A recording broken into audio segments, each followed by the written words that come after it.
Merci, Émilie, pour cette généreuse introduction. J'aimerais te remercier à toi et ainsi que les autres membres du séminaire Codicologie quantitative et sociologie du livre médiéval de m'avoir invité à participer à cette nouvelle édition 2024 du séminaire, le livre médiéval, circulation et réseau.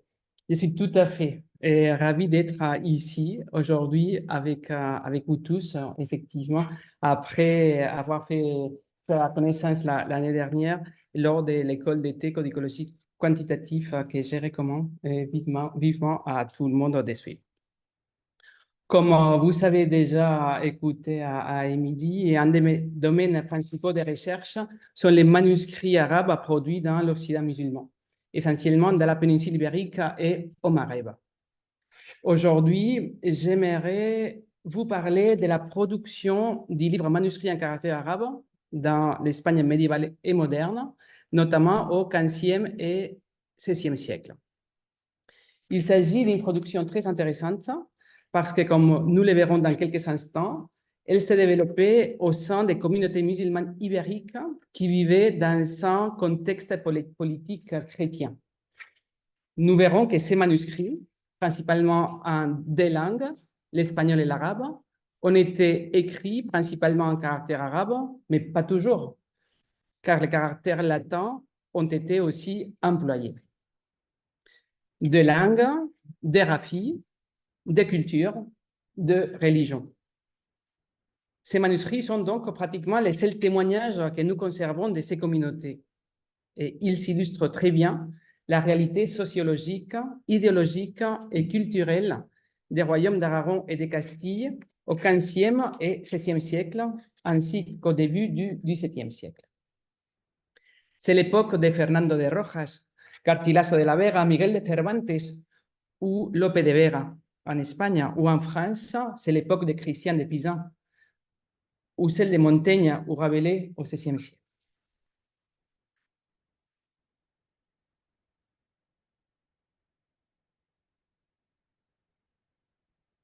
Imaginerait que cette place ensoleillée de Grenade fut, il y a de cela 5 siècles, l'endroit où des milliers de manuscrits arabes furent brûlés sur un bûcher, certaines sources parlant même de 2 millions.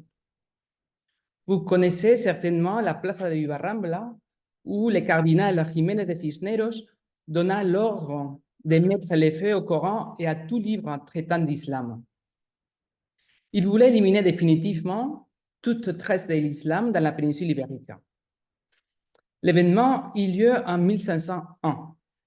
Quelques années seulement s'étaient écoulées depuis que les capitulations avaient été signées au lendemain de la conquête de Grenade. Les rois catholiques avaient accepté de respecter les croyances, la langue, les lois et les traditions des musulmans espagnols, mais cela ne pesait guère face à l'unité religieuse recherchée. Le simple nombre de livres apportés sur la place de Vivarrambla donne une idée de la quantité de manuscrits arabes qui pouvaient encore être trouvés à Grenade au début du XVIe siècle. Bien d'autres étaient encore disponibles après 1501. 10 ans plus tard seulement, Jeanne la Folle, reine de Castille, donna l'ordre qu'en moins de 50 jours, tous les morisques remettent aux autorités tous les livres en arabe qu'ils possédaient afin qu'ils soient examinés et que ceux qui traitaient de philosophie, de médecine et d'histoire leur soient restitués, tandis que ceux qui étaient en lien avec leurs croyances et sectes maudites seraient brûlés. Fin de cite. C'était dit et, si je peux me permettre, comparativement plus raisonnable dans le contexte historique de l'époque, étant donné que la reine avait forcé à mettre les feux aux livres en arabe de contenu religieux après les édits de conversion forcée qui furent émis en 1502 dans le royaume de Castille et en 1526 dans celui d'Aragon. Et vous voyez ici que c'est les noms qu'on va utiliser dans cette communication. Et Mudéjar et Maurice va dépendre aussi de ces édits de conversion forcée. Jusqu'en 1502, les musulmans s'appelaient Mudéjar. Et à partir de cette date, en Castille ou 1526 en Aragon, ces mêmes musulmans se faisaient appeler morisques, après la conversion forcée de ces dates. Les livres en arabe de philosophie, de médecine et d'histoire furent envoyés aux institutions religieuses d'Alcalá de Henares, de Grenade et plus tard à la Bibliothèque royale de l'Escorial. Les traités scientifiques ne furent pas les seuls à survivre aux destructions. Au moins, des Corans de cette période sont conservés au monastère de San Lorenzo de l'Escorial, à 70 km au nord de Madrid. L'un des Corans du XIVe siècle, un autre du XVe siècle, et qui faisait partie de la collection de Charles Quint. Vous voyez ici, c'est le Coran que Charles Quint, empereur des Romains et roi d'Espagne, apporta de ses expéditions de Tunis et Alger. Ça, selon une note qu'on trouve dans les manuscrits lui-même. Son fils, le fils de Charles Quint, Philippe II, mort en 1598, n'envisagea jamais de détruire ces manuscrits, même s'il s'agissait des Corans, c'est-à-dire d'un texte qui était à la même époque interdit en Espagne.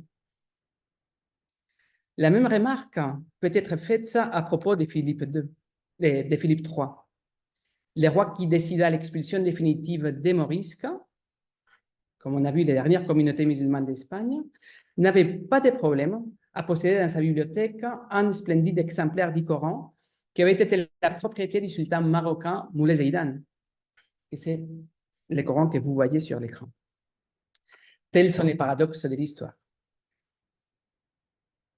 Cependant, pour revenir à la situation qui prévalait en Espagne, l'interdiction de posséder des livres en arabe, en théorie seulement ceux avec un contenu religieux, prit plus de vigueur quand en 1566 expira la période de 40 ans qui avait été accordée aux Morisques pour apprendre l'espagnol et cesser d'employer l'arabe. À partir de ce moment, l'arabe, écrit et parlé, fut hors la loi. Les musulmans espagnols avaient déjà été forcés à cesser de pratiquer les religions, de consommer leur nourriture spécifique, de porter leurs costumes traditionnels et de jouer leur musique et les sambras. Avec l'interdiction de la langue, les autorités espagnoles visaient à mener à leur terme les processus d'acculturation. Cependant, comme l'observait Mármol de Carvajal, l'objectif des souverains qui consistait à obliger les gens à oublier l'arabe, au moins dans certaines régions, et de commencer à utiliser l'espagnol dans un délai de 3 ans, était irréaliste. Dans ce texte que j'ai laissé en espagnol, on peut lire que dans la région de Grenade, personne ne parle l'espagnol ou l'aljamia, comme dit le texte. No habiendo quien enseñe la lengua aljamia, quieren que la aprendan por fuerza, à l'exception du curé ou du vicaire, qui sont les seuls, selon le texte, qui parlaient cette langue. L'auteur souligne l'impossibilité d'apprendre l'espagnol quand il n'y a personne qui vous l'enseigne. Mais comme nous allons les voir, cela s'est passé principalement à Grenade, également à Valence, mais la situation était différente en Castille et en Aragon. La situation des Morisques n'était pas la même donc dans les différents royaumes de la péninsule. À Grenade et à Valence, l'arabe était encore une langue véhiculaire, tandis qu'en Castille et en Aragon, d'un autre côté, il y avait presque complètement disparu. Cependant, dans les deux cas, nous possédons des preuves de la survie d'une production de manuscrits arabes, de contenus religieux et de leur conservation, même si ces livres étaient cachés. Tels sont ce qu'on peut considérer comme des bibliothèques secrètes, parce qu'ils étaient cachés. Et cette bibliothèque contenait des livres qui étaient interdits à l'époque. On va voir quelques exemples de ces bibliothèques cachées qu'on a trouvées depuis le XVIe siècle. En 1570, par exemple, unos soldados encontraron en el hueco de la pared un lote de más de 60 libros, alcoranes en gran parte. Ils ont trouvé une soixantaine de livres, la plupart des Corans. 1570 à Séville. Mais il y a d'autres découvertes de ce type, nombreuses, en Aragon et en Castille jusqu'à nos jours. Par exemple, à notre exemple, en 1622, dans le village castillan de Pastrana, rompieron la pared. Toujours sont des livres qui sont cachés derrière les murs. Mur qui a été, qui est tombé à un moment donné et hallaron una pieza buena con sus estantes y librería muy bien encuadernada. Y entre libro y libro, sus papeles blancos, todos en gran número árabes. Donc, ils ont trouvé derrière ces murs plusieurs livres très bien reliés avec ces papiers blancs, tous en langue arabe. Dans bien des cas, l'information dont nous disposons à propos des découvertes semblables à celles que je viens de mentionner provient des documents d'inquisition, comme les deux cas qu'on a vus. Mais les manuscrits eux-mêmes ont disparu. Les manuscrits de Pastrana ou les manuscrits de Séville, on les a pas. Mais on sait qu'ils étaient là grâce aux documents d'inquisition. La trouvaille la plus importante eut lieu vers la fin de 1884. Des centaines de manuscrits aljamiados et arabes furent découverts dans un faux plafond lors des travaux dans une maison du village d'Albonacid de la Sierra, près de Saragosse, en Aragon. Les volumes avaient probablement été cachés peu de temps avant l'expulsion des Morisques, en 1609. Ils s'étaient bien rangés, côte à côte, avec quelques outils de reliure. À la différence des découvertes que j'ai mentionnées auparavant, nous avons la chance de disposer encore d'une bonne partie de cette collection. Elle n'a malheureusement pas été entièrement conservée, car certains manuscrits ont disparu avec les décombres retirés lors des travaux. Des villageois de tout âge se servirent en feuilles de papier pour des raisons pratiques, pour allumer un feu, pour faire des paquets, pour emballer des produits sur le marché, pour faire une balle, etc. C'était des papiers, donc on pouvait les utiliser pour faire d'autres choses parce que personne ne pouvait les lire. Dans ces processus qu'on considérerait de destruction ou d'utilisation plus pratique, par chance, un ecclésiastique, le père Fierro, passa par là par hasard et acheta quelques manuscrits.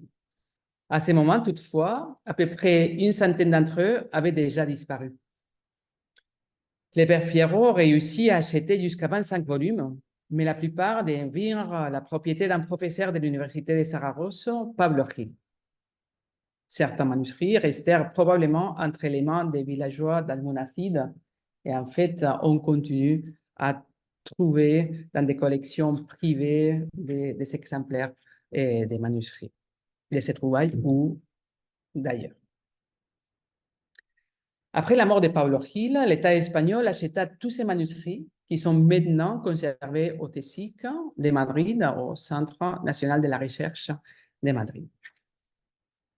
Comme vous l'imaginez aisément, cette collection est absolument fondamentale pour l'étude des communautés mudéjars et morisques, vu qu'elle est unique pour cette période. Il s'agissait peut-être d'un dépôt de manuscrits, des revendeurs ou de l'endroit où des copistes morisques rangeaient les copies qu'ils avaient achevées de même que les travaux en cours. Quoi qu'il en soit, des livres en arabe du XIVe siècle figurent parmi eux, tandis que des copies aljamiadas, c'est-à-dire de l'espagnol en caractère arabe, remontent au XVe siècle déjà, bien qu'elles datent dans leur majorité du XVIe siècle. Les contenus sont variés, ce qui nous aide à cerner les différentes préoccupations des morisques aragonais. Quels livres possédaient-ils? Quel était leur intérêt? Que traduisait-il de l'arabe? Comment s'y prenait-il pour transcrire de tels textes, aussi bien d'un point de vue matériel que textuel, etc. La bibliothèque contient environ 150 unités codicologiques et nous est parvenue comme une sorte de momie ou de capsule temporelle. Tout cela la rend si essentielle pour l'étude des aspects sociaux et culturels des musulmans en Espagne à l'époque moderne. Presque tous les manuscrits conservés en Espagne proviennent de ces bibliothèques secrètes découvertes en différents endroits, cachées derrière des faux murs depuis le XVIIe siècle ou même avant. À Madrid, donc on a vu la trouvaille la plus importante, mais on a aussi la plupart des manuscrits qu'on conserve se trouvent à Madrid, au Consejo Superior de Investigaciones Científicas, donc c'est où ils sont terminés les manuscrits trouvés al Monacid de la Sierra, donc c'est comme les CNRS espagnols.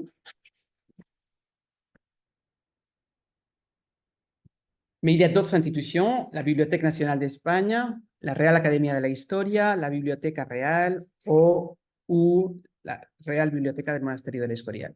Toutes ces bibliothèques à Madrid. Mais il y a aussi en Espagne, il y a dans d'autres endroits où on trouve quelques manuscrits de ces communautés mudéjar et morisques, en Aragon, en Catalogne, en Castille-La Manche, dans les différents endroits, bibliothèques publiques et collections particulières, comme vous les voyez. Mais aussi, il y a ce type de production, c'est conservé dans d'autres pays, en France, notamment à Paris, à la Bibliothèque nationale, il y a quelques manuscrits, mais aussi en Aix-en-Provence et à Valence, au moins les manuscrits que j'ai pu trouver en France.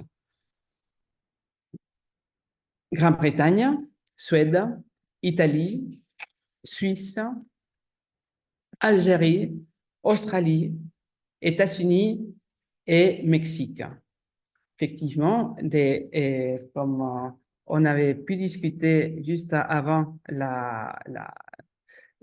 cet exposé, ça manque un peu la présence de ces manuscrits en dehors de l'Algérie, en Afrique du Nord. Qu'est-ce qui se passe avec les manuscrits qui sont arrivés au Maroc, en Tunisie?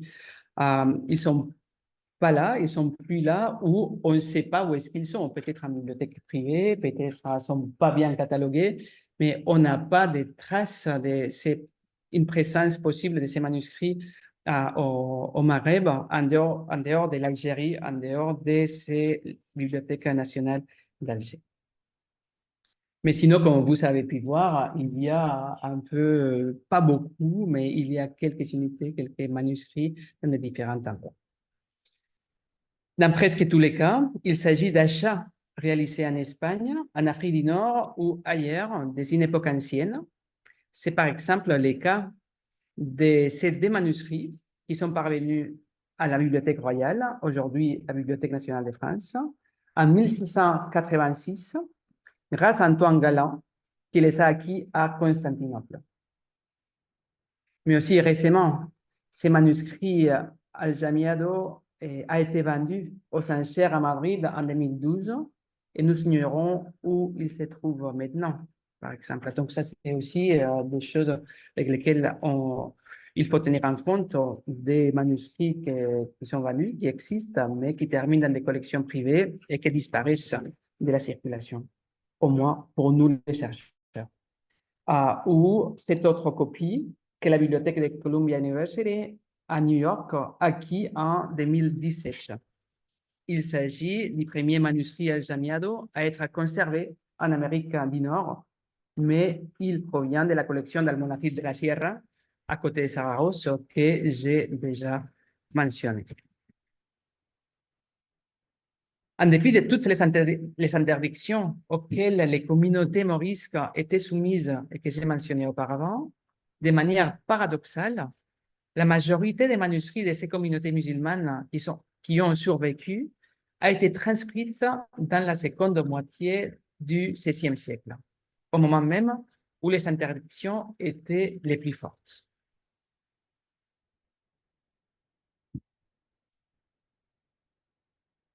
C'est quoi la jamia? C'est quoi la jamia? De nos jours, lorsque nous parlons du phénomène al-jamia dans un contexte espagnol, parce que aussi on peut utiliser le mot al-jamia pour d'autres contextes linguistiques, nous nous référons à une variante linguistique de l'espagnol de Castille avec des traits particuliers et écrit presque toujours en caractère arabe. Toutefois, lorsque nous trouvons les mots al-jamia au XVIe et XVIIe siècle, à l'époque de cette production, il est utilisé avec les sons des Castillans, les sons d'Espagnol. Pour les gens de l'époque, il n'y avait pas de différence entre la langue utilisée par les morisques et la langue utilisée par les chrétiens de la même époque, les Castillans et l'Espagnol.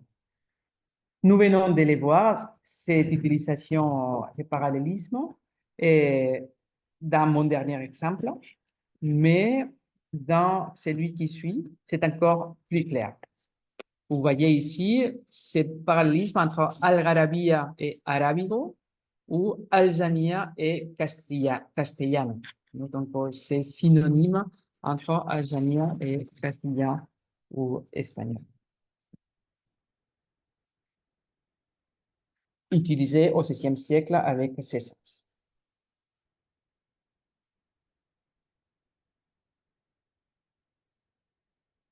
Continuons avec les Mudéjar et les morisques écrivaient, et beaucoup, en espagnol, en algérien, mais aussi en arabe,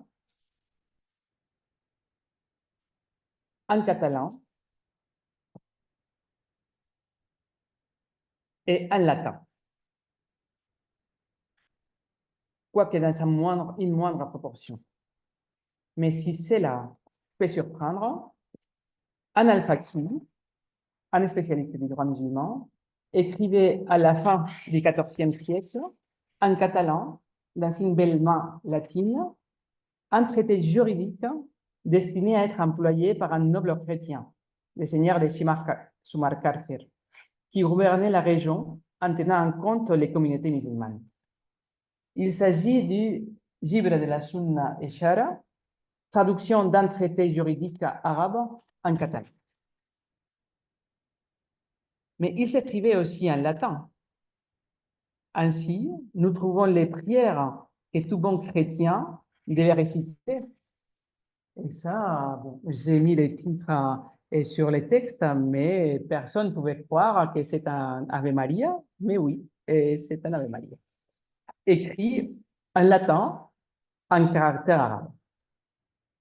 Bon, le latin est assez corrompu, et comme ça, c'est la translittération. Vous pouvez voir, c'est un mélange entre latin corrompu et espagnol corrompu aussi, mais il s'utilise les caractères arabes avec lesquels il s'était plus à l'aise. Ça serait les textes latins corrects, à notre avis. Il n'en va pas toujours ainsi, semble-t-il. Nous rencontrons des manuscrits comme celui qui apparaît sur l'écran, où les mêmes copistes emploient les caractères arabes et latins pour écrire en castillan, latin et arabe. Donc, il utilise 3 langues, 2 graphies, et apparemment, il n'a pas beaucoup de problèmes. Il ne semble éprouver aucune difficulté pour utiliser les uns et les autres. C'est nous qui avons des difficultés pour arriver à lire ce qui est derrière, mais ça, c'est une autre histoire. Cela nous conduit à penser que les copistes, ces copistes-là, ont reçu une double formation dans la péninsule ibérique du XVIe siècle et que, semblablement, d'autres morisques, voire des chrétiens, pouvaient les lire. Ces textes, ce type de manuscrits, étaient copiés par des membres des communautés musulmanes d'Espagne. Comme j'ai déjà parlé, j'ai déjà mentionné les Mudéjars, donc les musulmans avant la conversion forcée en 1502, Et les Morisques, ces mêmes musulmans, obligés à se convertir au christianisme après cette date, 1502, 1526, dépendant des royaumes. Grâce aux bibliothèques trouvées dissimulées derrière des faux murs ou plafonds des maisons de Castille ou d'Aragon, nous pouvons tenter d'identifier les types de textes que Mudéjar et Morisque copiaient, lisaient et traduisaient, qui les avaient écrits et à qui ils s'étaient destinés. Autour de ces questions, nous pouvons ainsi définir 4 groupes. Dans la majorité des cas, nous avons affaire à des textes produits, traduits ou copiés par un Mudéjar morisque et destinés à la communauté Mudéjar et morisque. Donc, c'était par eux, pour eux. Mais il existe également des textes créés ou copiés dans ces communautés, mais destinés à des utilisateurs extérieurs à elles, comme c'était le cas del Libre de Sunna Eshara que j'ai mentionné, ce traité juridique qui était une traduction de l'arabe au catalan, qui était fait pour l'utilisation des chrétiens de Valence, qui avaient affaire avec les musulmans dans la région. Un troisième point, ça c'est le Libre de Sunna Eshara. Un troisième point, un troisième type de manuscrit, des textes créés en dehors de ces communautés, c'est-à-dire dans l'Europe chrétienne, mais transcrits par des morisques pour une utilisation interne. Ce serait par exemple le cas de ces textes si connus en Europe à l'époque, et que bon, les morisques aussi voulaient profiter de cette narration, et ce qu'ils ont fait est les translittérer en caractère arabe, mais le texte derrière est parfaitement une copie de ces Amores de Paris Sevilla. Donc, un texte écrit, composé dans l'Europe chrétienne, mais utilisé, copié, translittéré dans les communautés morisques. Enfin, nous rencontrons des textes créés et copiés en dehors des communautés mudéjar et morisques, destinés à être lus au début par des chrétiens ou des juifs, mais dont des copies circulaient au sein des communautés mudéjar et morisques. Et je mentionne par exemple des textes imprimés, choses qui en principe ne sont pas été produits par les morisques ni consommés par eux, ou des textes comme ceux que vous voyez sur l'écran en alzamien hébraïque qu'on a trouvé parmi d'autres papiers de la collection d'Almonafil de la Sierra, mais en principe, ce n'était pas des consommations internes, mais qui finalement étaient en circulation dans cette communauté.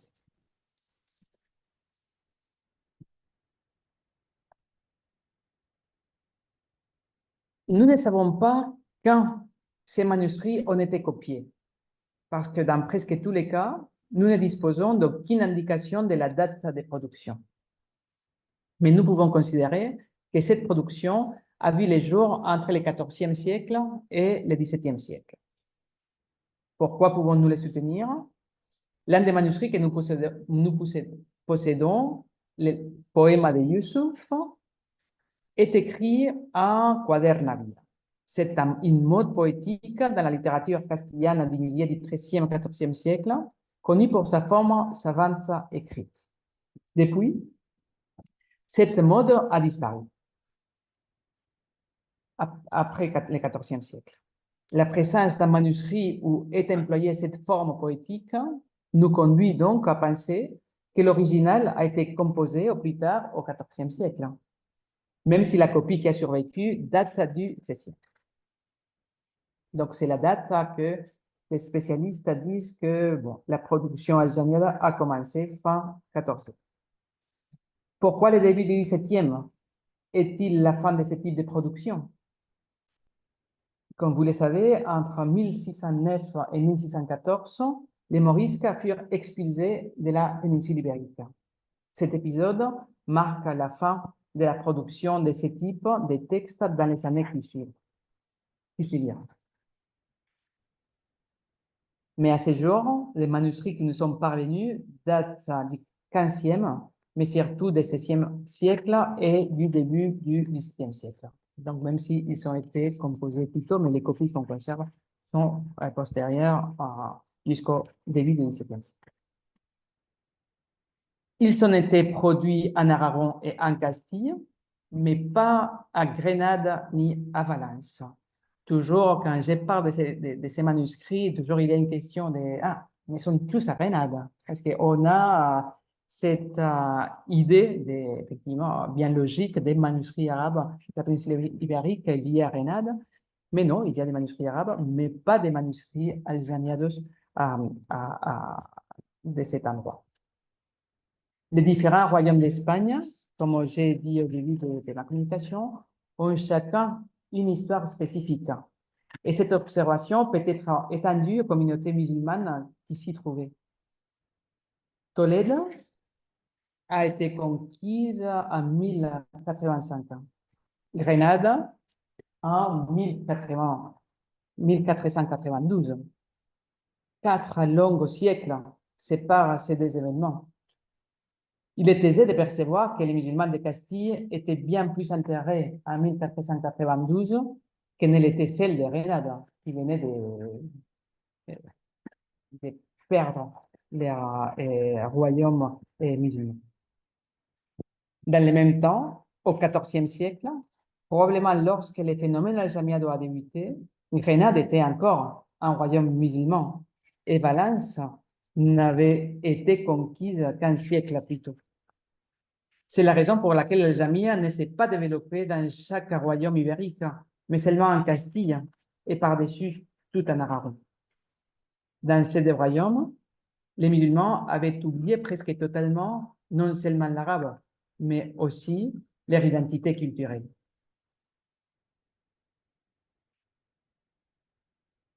Nous avons trouvé des copies familiales ou populaires, écrites probablement à l'intérieur de la même cellule familiale.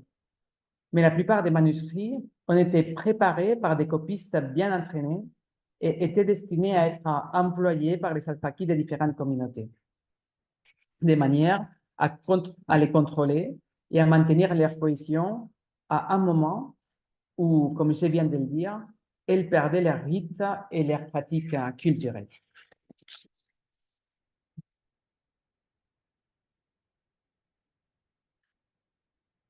Nous avons vu rapidement que les manuscrits morisques d'Aragon et de Castille présentaient des graphies arabes et latines et diverses langues, principalement l'arabe et le castillan, mais aussi d'autres. La situation qui apparaît sur l'écran, avec des écritures et des langues sur les mêmes feuillets, dans ces cas, la page de garde d'un manuscrit n'est très commune.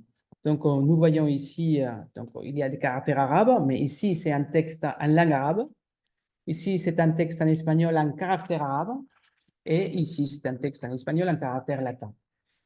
C'est là, je n'ai pas fait aucune composition avec aucun programme informatique. Ceux-là sont les feuillets de garde d'un manuscrit. Mais ce n'est pas très commun. Mais ce qu'il est fréquent est de rencontrer l'Aljamia et l'arabe, donc l'arabe et le castillan en caractère arabe, dans un même manuscrit, employant dans les deux cas les caractères arabes. Je vous amène quelques exemples.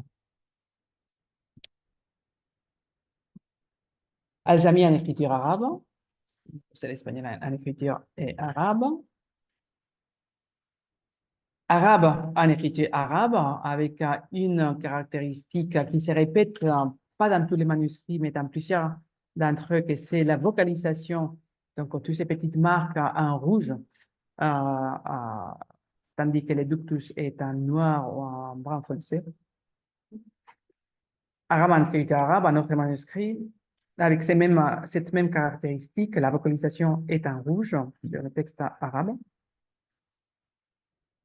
Aljamia et arabe, maintenant, c'est le même type la même graphie, mais deux langues déjà, dans ces cas-là, en interligne, l'Ajamia en rouge et l'arabe en jaune avec la vocalisation en rouge d'une façon beaucoup moins nette. Al-Jami arabe en écriture arabe aussi. Ici, il n'y a pas la vocalisation en rouge, mais on peut voir, même si on ne connaît pas très bien les caractères arabes, et ici, la vocalisation manque. Donc, directement, on peut dire qu'on est en face d'un texte en arabe parce qu'un texte en espagnol, sans voyelle, ce ne serait pas compréhensible du tout. Un autre exemple, l'Aljamia est arabe en écriture arabe, avec la vocalisation en rouge, et ici à droite, tandis que les textes aljamiado présentent les mêmes couleurs pour les ductus et la vocalisation. Mais aussi, Aljamia en écriture latine. Et un autre exemple, ici conservé à la Bibliothèque nationale de France. D'un point de vue visuel, des manuscrits très différents aux manuscrits en caractère arabe. Très exceptionnel, arabe en écriture arabe et aljami en écriture latine. Pour donc, chaque langue avec les raphis qui pourraient les correspondre naturellement et beaucoup plus clair. Un autre exemple où on trouve arabe en écriture arabe et aljami en écriture latine, et j'aimerais attirer votre attention sur, bon, ça c'est, on trouve un colophon, un des peu colophons qu'on conserve de ces manuscrits, c'est un espagnol est parfait, une lettre, une écriture assez claire, et on lit, fue escrito el presente avec une abréviation, el presente al-kitab, les mots arabes, por mí, donc ça a été écrit, ces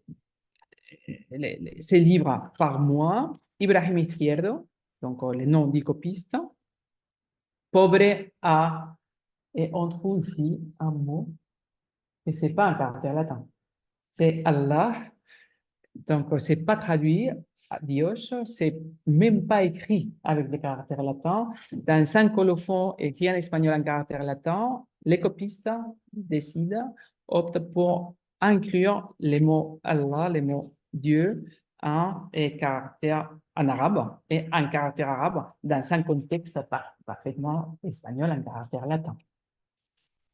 Ça, effectivement, donne à penser dans les contextes culturels et les messages que les copistes voulaient transmettre.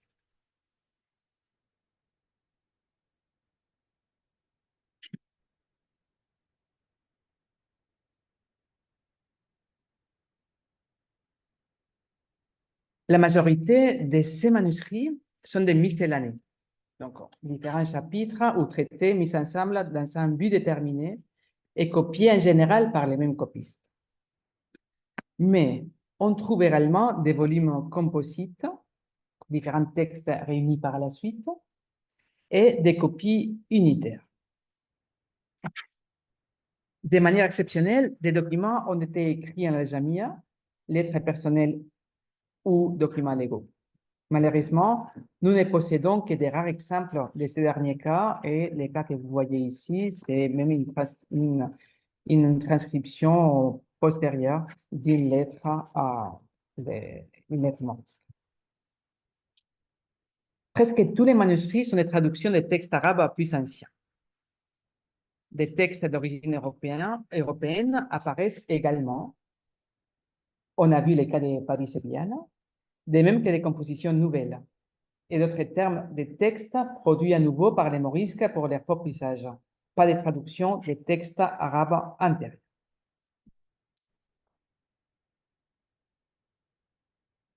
Donc, on a des textes d'origine arabo-musulmane avec toute une série de thématiques, Coran, hadith, légendes, traités juridiques, littérature mystique, livres de piété et prières, ainsi que rudiments des grammaires. La plupart de la production est de cette origine arabo-musulmane, mais il y a d'autres origines aussi, d'origine occidentale, comme les parisiennes, ou des créations nouvelles.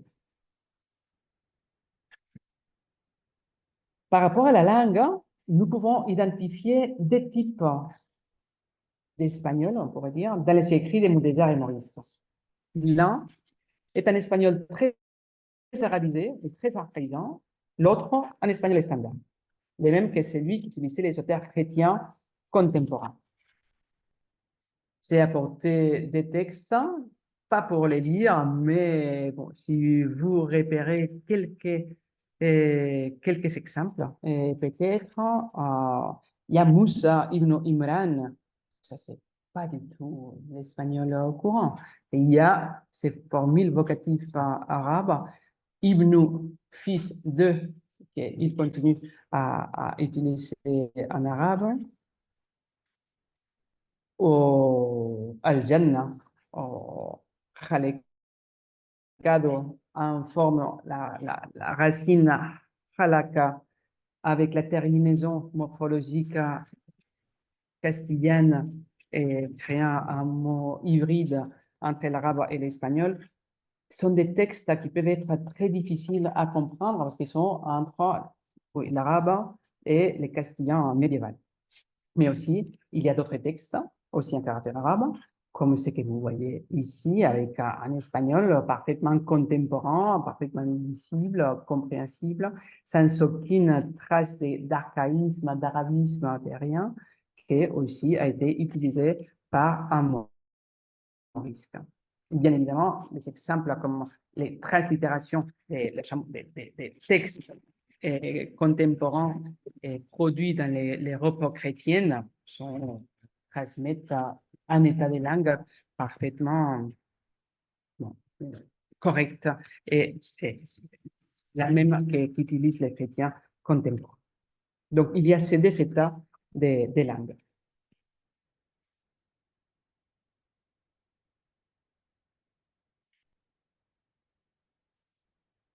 La raison de cette différence semble résider dans l'origine des textes.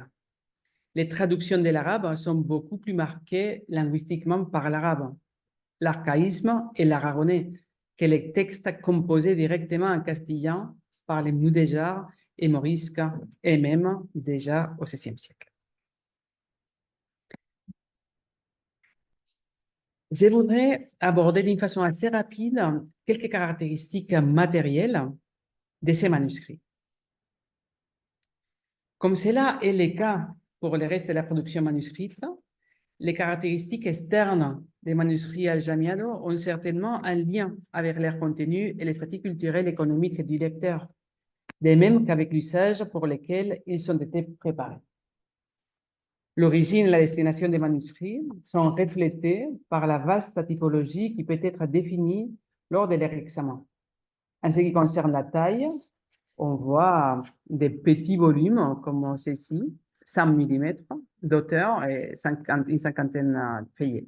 Mais aussi, il y a d'autres manuscrits de 45 cm d'auteur et 300, voire 400 feuillets.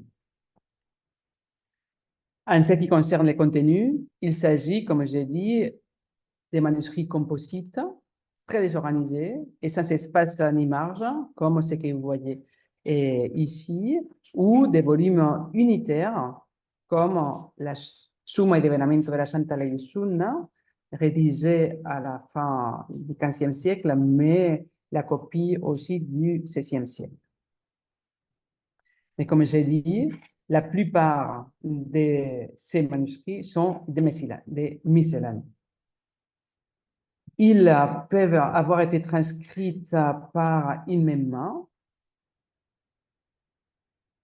ou par plusieurs.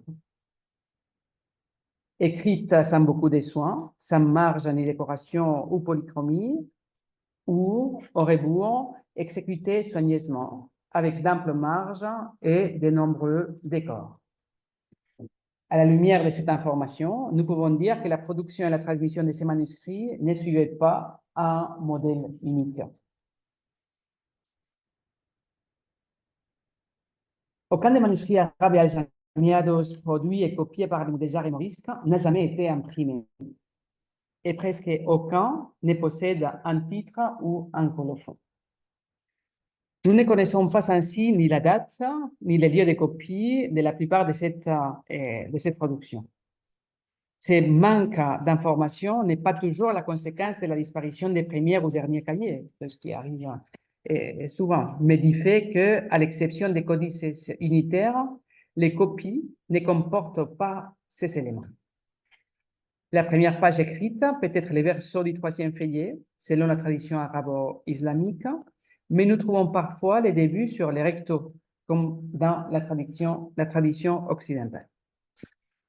Les réclames sont habituellement disposées au bas du dernier verso du cahier, mais je n'ai pas pu en identifier l'origine, car en Al-Andalus et en Espagne chrétienne, la tradition est d'avoir une réclame au verso de chaque feuillet ou de manière simplifiée au verso des feuillets de la première partie du cahier, puis du dernier feuillet. Un système repris par l'imprimerie.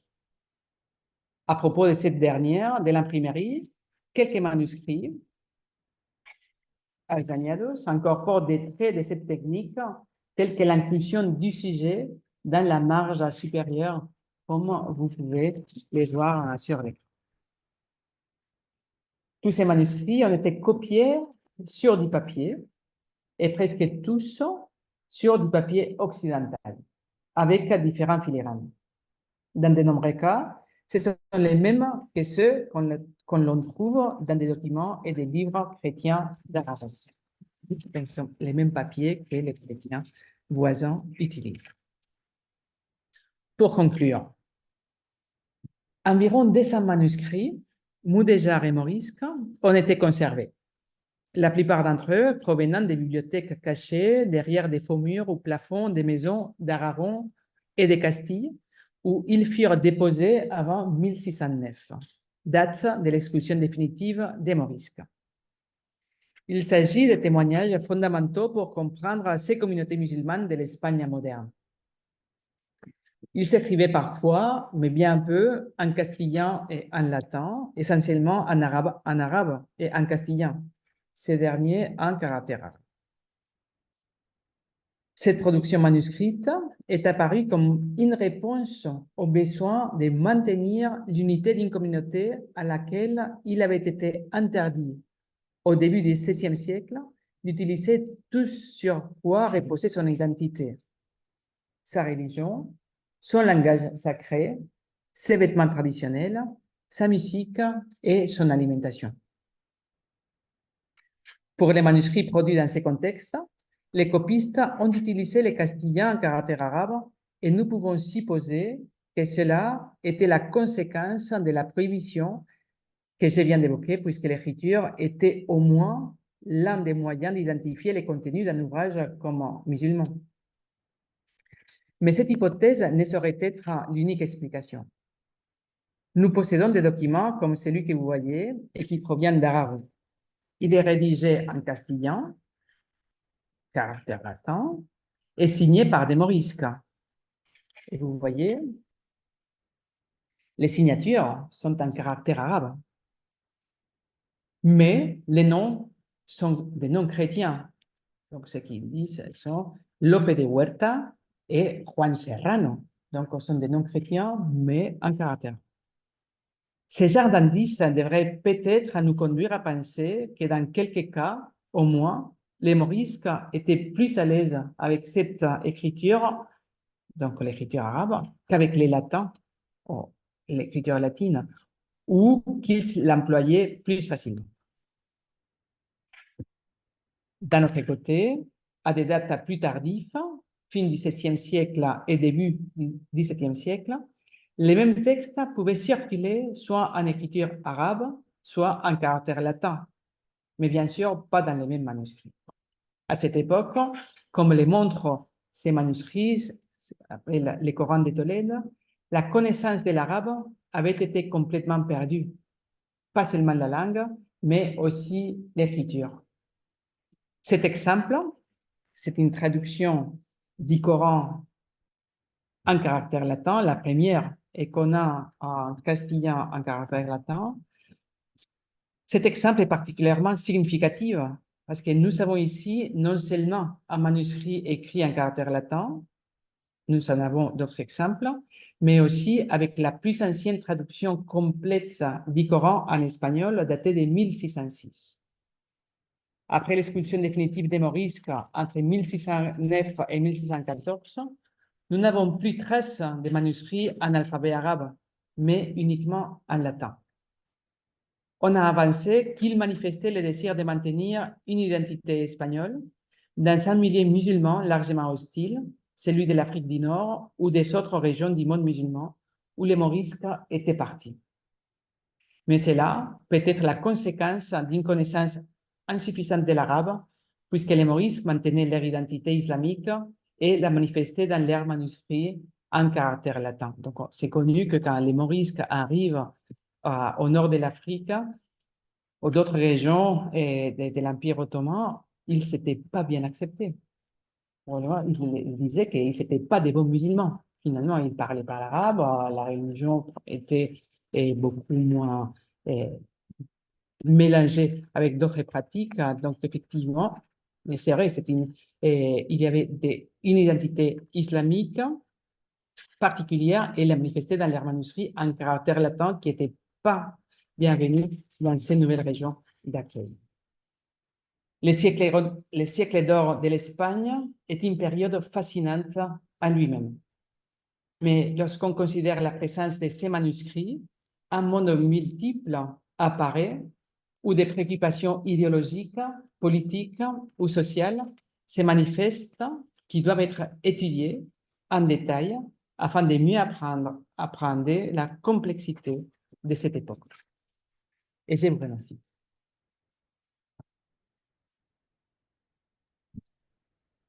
Alors, merci beaucoup, Nouria, pour cet exposé, pour ma part, je pense tout le monde passionnant. On a découvert beaucoup de choses, enfin moi en tout cas. Voilà, c'était vraiment très riche. Donc, j'espère que tout le monde m'entend. Alors, je vais peut-être donner la parole tout de suite, soit à la salle ici, soit à distance. Il y a François qui veut parler. Alors, moi, je vais couper le son. Peut-être tu peux mettre le son sur. Tout le monde m'entend? Pour te laisser parler. Voilà, mais maintenant, je vais surtout qu'on puisse Vous m'en- entendre sur ton ordinateur. Parfait. Vous m'entendez tous?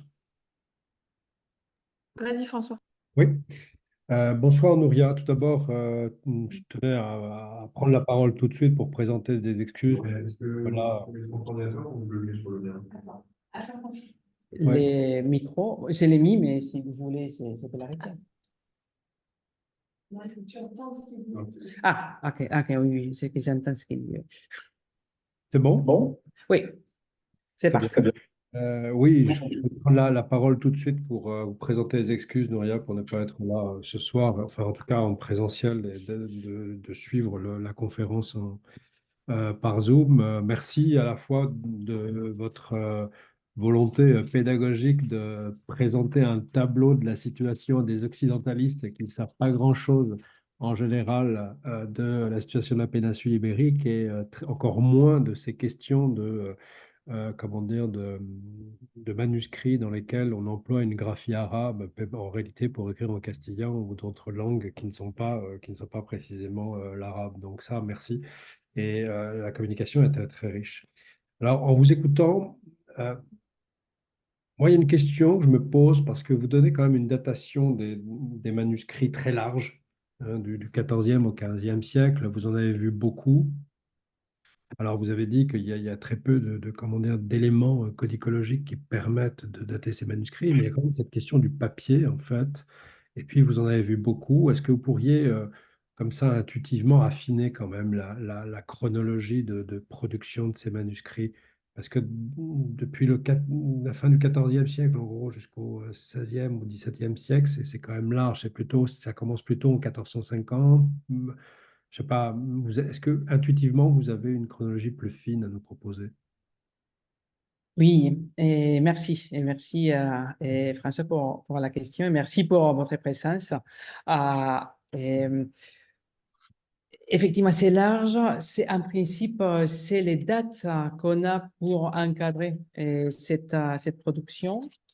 Je pense que ma caméra, pour Non. dire que je me connais, ne marche pas, mais bon, je vous promets que je suis là. Ouais, bah, Euh, vous pouvez vous mettre sur l'ordinateur d'Octave à ce moment-là. Je sais pas. et- oui, et- parce qu'avant, je pense que c'était là. Parce que je me dis qu'une spécialiste comme vous, quand même, doit avoir un peu une idée un peu plus resserrée de la chronologie, hein. Ça va? Je continue. Je parle ici. Ah oui, effectivement, et tout à fait raison. On a cette date à fin 14, début 17e pour la production elle-même, Mm. en tant que contenu, mais la production qu'on conserve aujourd'hui, et c'est plutôt 15e à partir plutôt deuxième partie 15e, 16e, début 17e siècle. Donc, du 14e à début 15e, il n'y a rien. Ou oui, vraiment très peu. Et bon, 14, il n'y a rien. Et sinon, la plupart des manuscrits, on est copiés au produit et lors du 16e siècle, début du 17e siècle. Et pour aller un peu plus loin, je dirais deuxième partie 16e siècle, début 17e siècle. Qu'est-ce qui se passe? On décopie. Donc, on a ici, comme et vous le savez bien, des réalités, la date des productions, la date des traductions dans ce type de manuscrits et la date des copies, bon, des copies, la date des copies qu'on a dans les mains.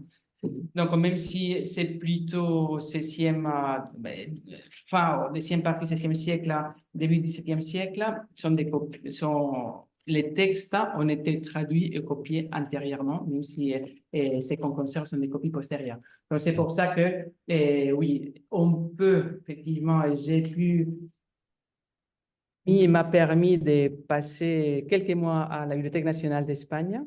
J'ai pu voir des centaines de manuscrits et détecter, bon, définir une collection, la collection la plus grande des manuscrits Mudéjar qu'on conserve, effectivement, qui était là, et pas daté, pas bien localisé, mais bon, grâce à une série de caractéristiques matérielles, notamment les papiers et l'écriture, et j'ai pu les identifier, même de voir des feuillets qui étaient, pas dans les manuscrits lui-même, mais qui avaient disparu et qui se trouvent aujourd'hui dans d'autres manuscrits. Donc, j'ai pu colloquer, ordonner les manuscrits originaux 15e siècle, pratiquement tous en arabe. Pas en aljamia, mais qu'en arabe, effectivement. Et il y a, bon, on n'a pas beaucoup de dates, une date beaucoup plus fixe, mais au moins, je peux dire que ce sont des manuscrits mudéjar. Et grâce, comme je disais, au papier et à l'écriture. Dans d'autres cas, aussi dans les traductions aljamiadas, on peut aussi tenir compte de la partie textuelle, de l'anecdotique. À partir de la comparaison des textes, on peut aussi voir les stemmas des transmissions et aussi l'état des langues pour pouvoir dater une copie ou une autre. Mais vous savez bien que la langue aussi a des problèmes. Peut-être un manuscrit a été copié à la fin du XVIe siècle, mais montre des caractéristiques linguistiques beaucoup plus anciennes. Ça veut dire que les copistes, bon, ce n'était pas un texte de création nouvelle, c'était une copie d'un texte antérieur, et les copistes étaient beaucoup plus conservateurs que d'autres copistes qui ont modernisé un peu la langue. Donc, effectivement, il y a des possibilités de dater des manuscrits non datés, mais il faut toujours, et c'est la raison pour laquelle j'essaie de tenir en compte, comme nous tous, non, les différentes caractéristiques pour être plus ou moins sûr. Parce que, bon, les papiers, qu'est-ce qui se passe avec les papiers? On trouve un filigrane très habituel au XVIe siècle, même au XVe siècle aussi, c'est la main. Et la main, avec 5 doigts, 4 doigts, ouverts, fermés, avec une fleur, une couronne. Oui. Et maintenant, qu'est-ce qu'on fait avec millions de mains? Non, c'est assez difficile vraiment de dater dans les cadres des siècles. Ce qui va arriver plus tard, avec les manuscrits qui sont plus de ces communautés, mais avec les manuscrits arabes, avec les trelunés. Dans une époque postérieure, il y a des manuscrits trelunés de tous les côtés, mais finalement, nous aident pas tant à dater, oui, pas à dire qu'ils sont écrits après le XVIIe siècle, mais pas beaucoup plus. Donc, effectivement, j'essaie de tenir en compte papier, écriture, langue, état de et aussi comparaison des textes pour voir s'il y a un texte daté. Bon, si on peut voir des parallélismes avec d'autres possibilités, d'autres manuscrits, tenant compte de ces caractéristiques. Avec tout ça, je peux vous dire que bon, la plupart des copies qu'on conserve sont 16e siècle, plutôt deuxième partie du 16e siècle, début du 17e siècle. Ouais. Oui, parce qu'en fait, je me posais la question parce que je pense que la question que vous nouez, qui est Un instant, François. la question que vous nouez sur le phénomène identitaire qui est très importante.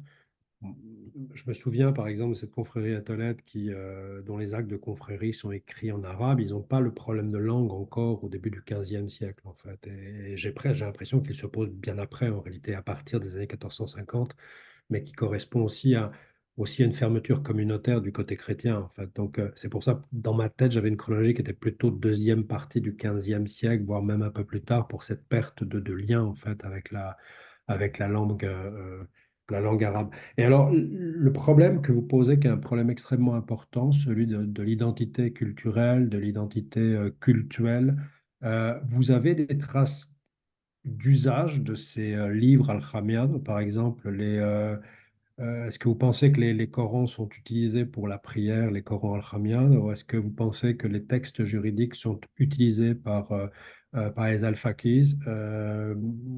Est-ce que vous avez des traces d'usage sur ces livres? Oui, il y a traces d'usage. Dans quelques-uns plus que d'autres, effectivement, les petits sont très utilisés, comme on peut bien imaginer. C'est pour ça qu'ils sont petits. Et finalement, surtout les formats inoctables, on voit qu'il y a des marques d'usage impressionnantes. Un quarto, pas mal. Hmm. Pour les Infolio, effectivement, il semble que j'étais pratiquement la première à ouvrir ces manuscrits. Et aussi, mais aussi la qualité est supérieure. Donc, même les papiers utilisés est beaucoup plus, oui, beaucoup mieux que les papiers utilisés dans les manuscrits plus petits. Hmm. On sait, il y a quelque chose, et ça c'est une question qui m'intéresse beaucoup, l'utilisation de ces manuscrits.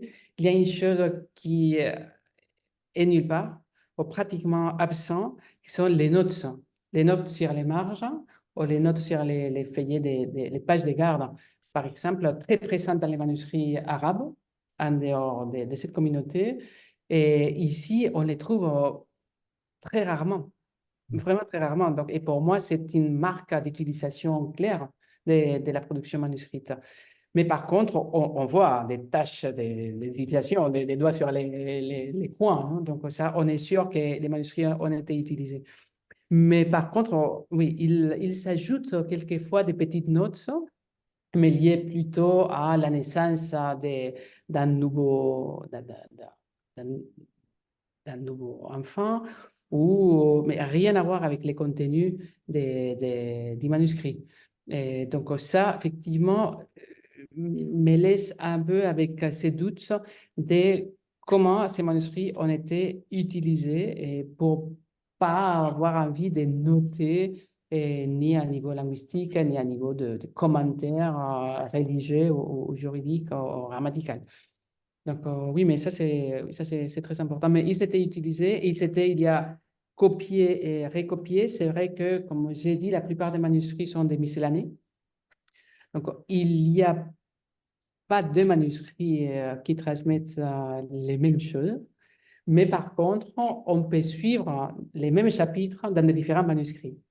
Les mêmes chapitres, les mêmes contenus, dans la même tradition textuelle, on les trouve dans des manuscrits différents, chose que, bon, comment est-ce qu'on interprète ça? Et il y avait qu'un seul modèle. Est-ce qu'il s'était intéressé à transmettre ces chapitres? Donc, ça veut dire qu'il y avait un intérêt et une utilisation en même temps. Oh, oui, il y a des questions qui se posent, mais malheureusement, on n'a pas beaucoup de traces écrites qui nous permettent d'aller un endroit ou à une direction ou dans une autre. Merci, Nouria. Merci à vous. Bon. Je- Non, je peux juste en poser une d'abord parce que ça. Je profite du fait que je suis juste à côté. Oui, alors c'est vraiment très intéressant le cas de ces livres Maurice. Moi, en fait, j'ai l'impression que ça fournit un contre-exemple assez intéressant à ce qu'on observe dans l'Occident chrétien. Enfin, dans les communautés, chez le lectorat chrétien d'Occident, puisque enfin, on sait que la norme du commerce du manuscrit, c'est l'occasion. Voilà, les manuscrits sont vendus, revendus, hérités, etc. Mais là, dans ces communautés maurisques, il n'y a pas un marché ouvert, puisque les livres doivent être cachés. Et jusqu'au point où finalement on trouve les manuscrits cachés derrière des murs ou des faux plafonds. Et donc, je me demandais, et en fait, vous y avez déjà un peu répondu, mais est-ce que ça signifie que, voilà, en fait, on a des manuscrits qui restent dans un usage assez confiné? Est-ce que c'est uniquement à l'échelle de la famille? Vous avez parlé des notes de naissance.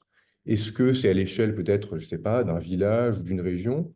Donc, est-ce qu'on a d'autres indices sur la manière dont ces livres passaient d'un lecteur ou d'un propriétaire à l'autre?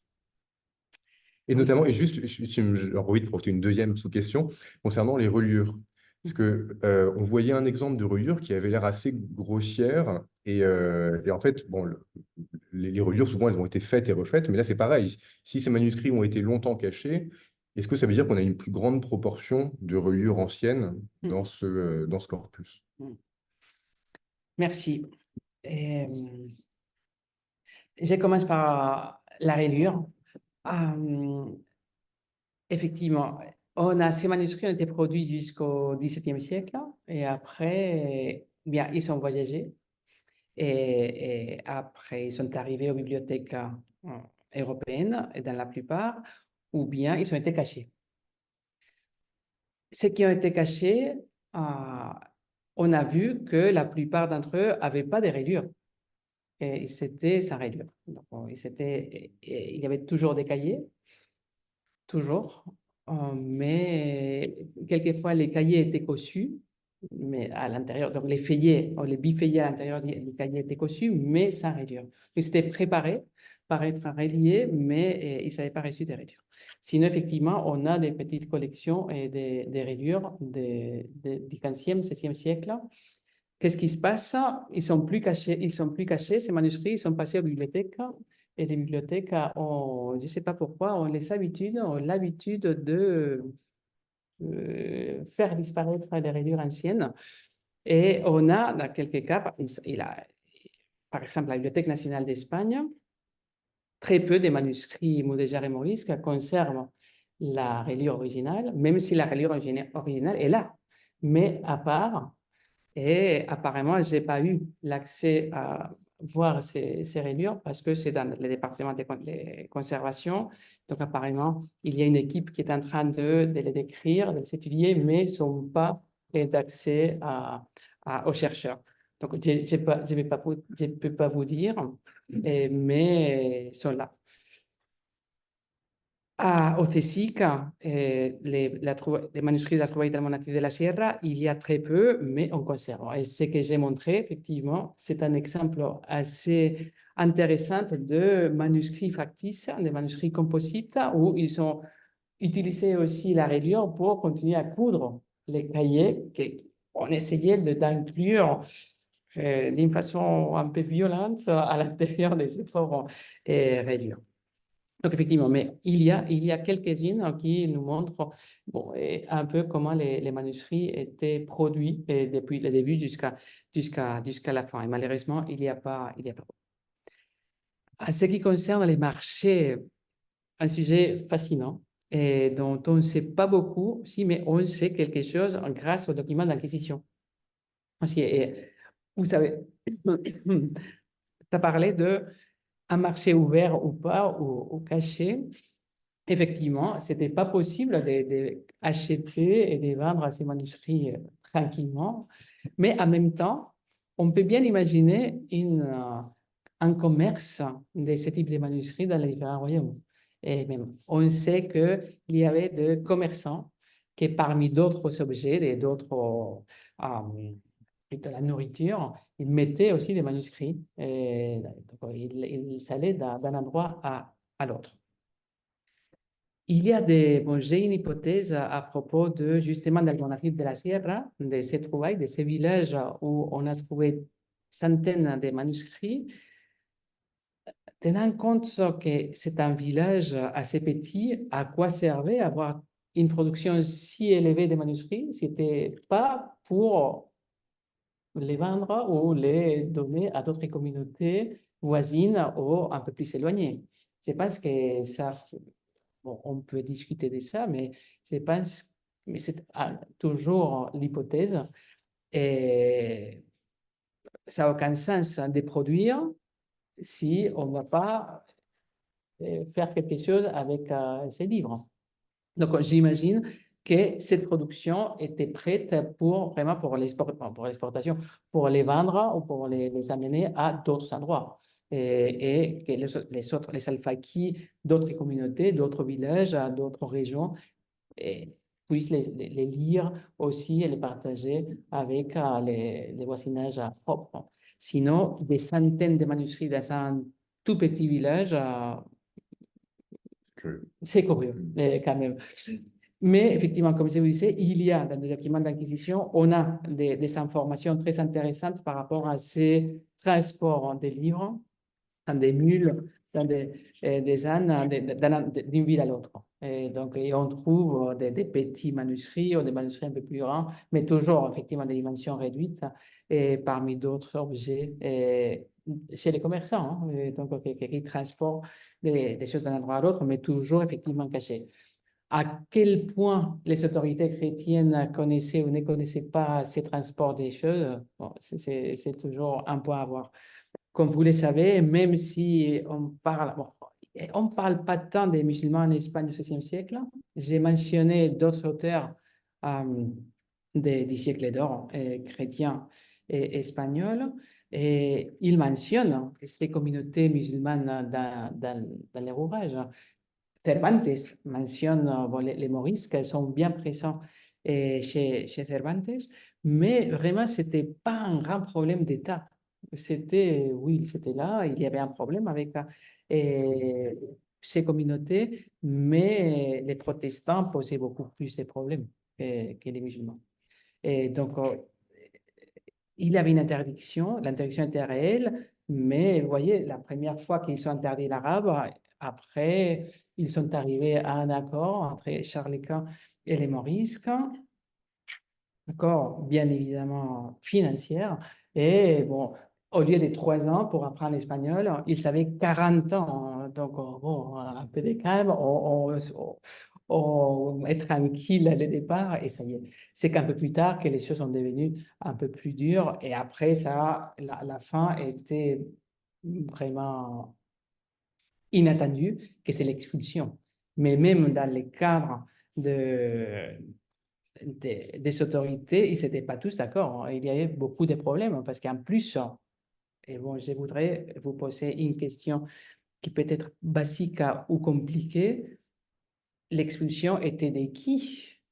Des musulmans, mais s'il n'y avait plus des musulmans, ils s'étaient tous convertis, a priori, au début du XVIe siècle. On a vu les morisques, ils devaient se convertir en 1502 en Castille, 1525-26 en Aragon. Qu'est-ce qu'on fait au début du XVIIe siècle en expulsant qui? Donc, ça veut dire que la conversion avait été pas très... avait pas été une réussite. Ou quoi? C'était accepté quoi? Qu'il y avait encore ces communautés là-bas. Donc, ça a été très compliqué. Il ne posait pas du tout de problème en Aragon. Les nobles chrétiens aragonais étaient très contents avec ces communautés. Ils travaillaient bien pour eux. Et on a aussi des documents d'inquisition qui, bon, même disaient, bon, les vendredis, on arrête un peu avant, parce que comme ça, vous pouvez faire la prière et ça va. Donc, il y avait une belle communication, mais ça dépend de pour qui, quand, quel était le contexte et après les raisons d'État. Mais vraiment, ça c'est une chose qu'on ne connaît pas tant. Tout était interdit, mais bien évidemment, un manuscrit de 45 cm de haut, 16e siècle, interdit, avec les papiers, bon, vous avez vu quelques photos, mais vraiment de bonne qualité.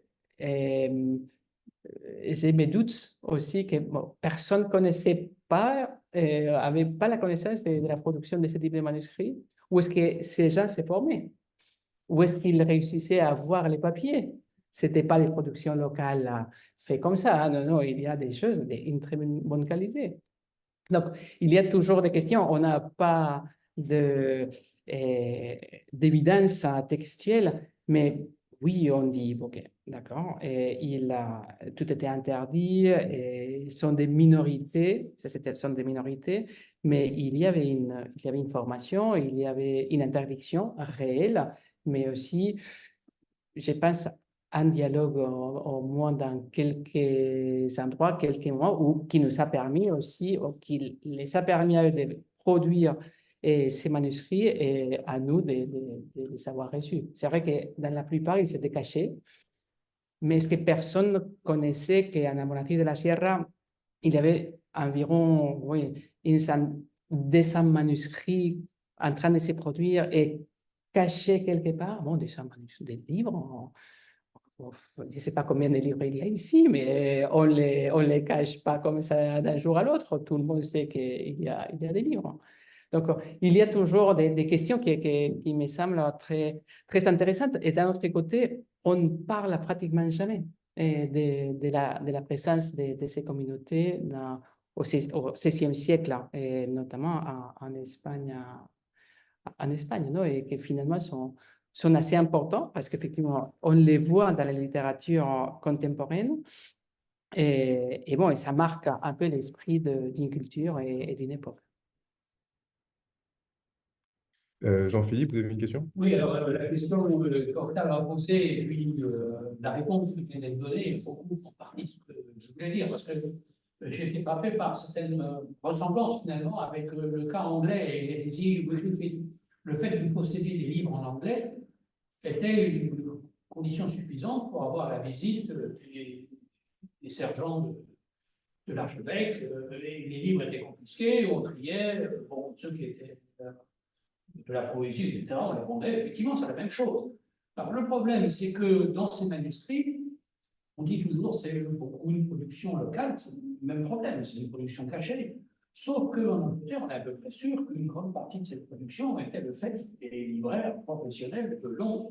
Et donc, ça pose la question de savoir si une partie des livres que vous avez montrés, parce qu'il y en a quelques-uns qui sont de très beaux livres, qui sont très bien faits par des professionnels, est-ce que ce sont simplement des pauvres gens dans leur petit village là qui font ça, ou est-ce qu'on s'adresse tout simplement à quelqu'un qui est un converti, probablement d'origine maurice ou déjà, je ne sais pas, qui est libraire professionnel ou scribe dans une ville comme Saragosse ou comme Séville, etc., pour faire copier les manuscrits. C'est-à-dire, est-ce qu'il n'y a pas une communication entre la production de livres orthodoxes, latins, enfin tout ce que vous voulez, et puis les livres qui sont destinés à ces gens-là, parce qu'effectivement, ils sont à marché, tout simplement. Hein. Ils ont besoin de ces livres, ils sont prêts à les acheter, et dans certains cas, je suis sûr qu'ils ne peuvent pas les produire eux-mêmes. Il faut bien qu'ils s'appellent à des gens qui savent. Oui, tout à fait. Dire, oui, la ville, donc Saragosse, par exemple, on n'a rien trouvé dans la ville même. Donc, il n'y a que dans des villages pas loin de la ville. La question de qui est derrière ça, effectivement, pour moi, c'est la question. Ou qui est en pluriel. Et il y a un peu tout. On voit déjà des mains assez peu à l'aise avec l'écriture, donc on peut les considérer, ce que j'ai considéré des copies familiales, parce que bon, mais il y a d'autres, comme vous dites, ils sont des professionnels, des vrais copistes. Peut-être, oui, c'est sûr qu'ils faisaient d'autres choses en parallèle, mais ils savaient très bien comment faire, une mise en page parfaite, ça. Et ça, il faut l'apprendre quelque part.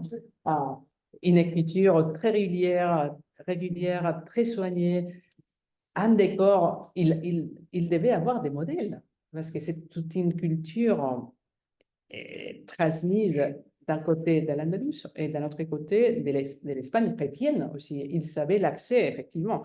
Où est-ce qu'ils ont trouvé los amores de Parisienne? Ils avaient accès à la littérature contemporaine en espagnol, qu'ils pouvaient lire, effectivement, que quelqu'un transcrivait. Donc, c'est ce que j'ai dit de s'ils étaient plus à l'aise ou pas avec les caractères latins ou arabes, tout est relatif. Effectivement, il y a des gens qui pouvaient, comme je l'ai montré dans les manuscrits des médecins, quelqu'un qui était parfaitement à l'aise avec les deux langues, les deux écritures, un peu mieux avec l'une que l'autre, mais bon, pouvait les faire sans problème. Ce sont des cas exceptionnels, mais bon, ce sont des cas exceptionnels aussi dans les communautés chrétiennes. Donc, la plupart des gens étaient analphabètes. Mais oui, comme vous dites, c'est qui et où est-ce qu'ils se forment et c'est laquelle la communication avec les autres.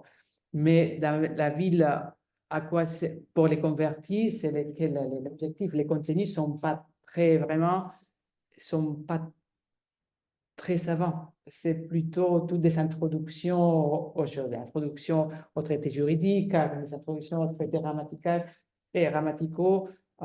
Il n'y a pas vraiment des contenus très durs, disons, très savants derrière. C'est plutôt la consommation et les communautés musulmanes espagnoles qui étaient en train de perdre les sens. Donc, c'était comme on va conserver les petites choses qu'on peut transmettre pratiquement des parents à fils.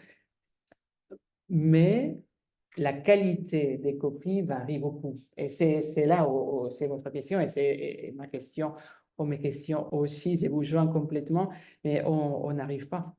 Au moins, je n'ai pas encore arrivé à savoir, à bien identifier effectivement ces profils des copistes, ceux qui connaissaient parfaitement comment faire les choses qui, bon, évidemment, c'est exceptionnel, mais il est là, ils sont là. Et toujours anonyme. On est très peu des noms des copistes. On a vu, c'est d'Ibrahim Izquierdo, mais sinon, je suis arrivé à identifier des mains différentes, mais toujours en me disant, bon, ça c'est la même main que le manuscrit A, B ou C, mais sans pouvoir mettre un nom. Donc, on n'a pas l'accès à plus d'informations.